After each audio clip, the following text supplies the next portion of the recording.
CM Chandrababu ఇవాళ కర్నూలు జిల్లా పత్తికొండలో పర్యటిస్తారు.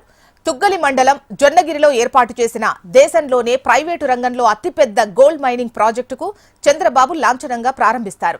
Jio Mysore services India private limited, Deccan gold mines limited సంస్థలు 405 కోట్ల వ్యయంతో గోల్డ్ ప్రాసెసింగ్ ప్లాంట్ ఏర్పాటు చేశాయి. ఇందుకోసం ప్రభుత్వం 1500 ఎకరాల భూమి కేటాయించింది.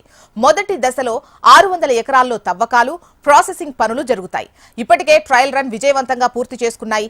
ఈ ప్రాజెక్టు ద్వారా తొలి ఏడాదిలో 400 కిలోల బంగారం ఉత్పత్తి చేయాలని లక్ష్యంగా పెట్టుకున్నారు.